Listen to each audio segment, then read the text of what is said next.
For most areas of the United States, last year was a slow fire season. About 1 million less acres burned than the 30-year average. In mid-January, the 2014 season kicked off early in Southern California with the Colby Fire, which threatened several communities. After a dry winter, the Northwest and Northern California had the busiest fire activity for the year. Region 6 accounted for nearly 40% of the total acres burned for the nation. On the Carlton complex in north central Washington, 300 homes were consumed by wind-driven fires.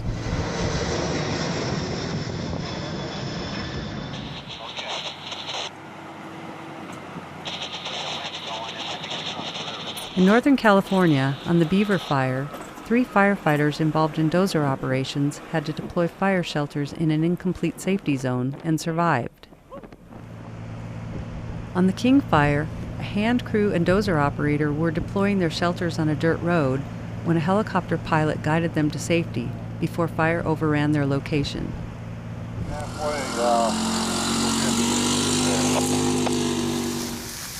The Southeast has one of the most successful prescribed fire programs in the nation, and in 2014 treated over 1.5 million acres. Compared to past years, the 2014 fire season was relatively safe, but we still lost 10 of our fellow firefighters and grieved for them and their families. And now these messages.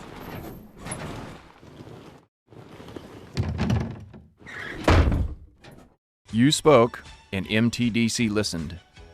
The standard firefighting glove has been redesigned to be more comfortable. The seams in the fingers are smaller, the seams between the fingers and palms are flatter, and it now has a rough-out finish for durability and comfort. The new gloves will gradually make their way into the system as the old stock is used up and rotated out. Keep a lookout for them coming to a cache near you.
Unmanned aircraft systems, unmanned aerial vehicles, drones, they're all the same. And while their potential is exciting, operated unsafely, they also pose a serious hazard to aviation safety on fires. Did you see the helicopter in the video while the ASM aircraft made its approach? Let's see that again. The tiny dot in the circle is a helicopter. A drone is much, much smaller. From an aircrew's perspective, they are almost impossible to see in the smoke and confusion of a fire, and a drone strike will ruin your whole day. If a soft, fluffy bird can do this, imagine what a drone strike would do to a windscreen, propeller, or a rotor. If a drone intrudes on the airspace surrounding a fire and the operator cannot be located, there is no choice but to shut down all aircraft operations on that fire. Think of the impact that would create on current and future operations. Additionally, operating an unauthorized drone in proximity to a fire will get you a $10,000 fine and a lot of unwanted attention by the FAA. Don't be this guy. Drones are treated exactly like aircraft and must be carded and certified by the appropriate agency. Unless you are specifically authorized, carded, and certified to operate a drone on a fire, don't bring it with you.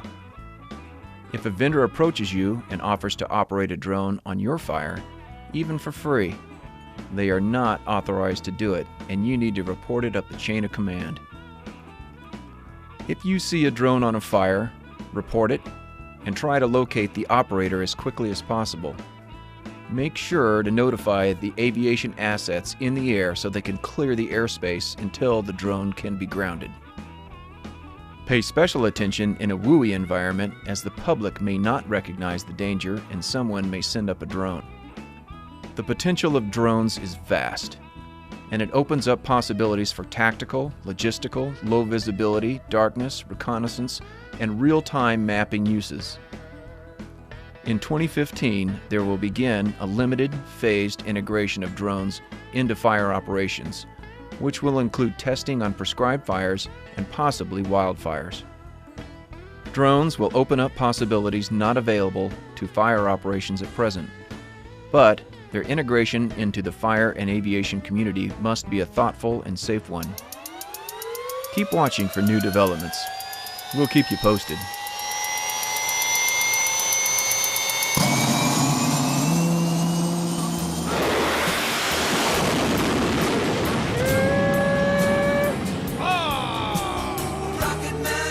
Have a safe 2015 fire season.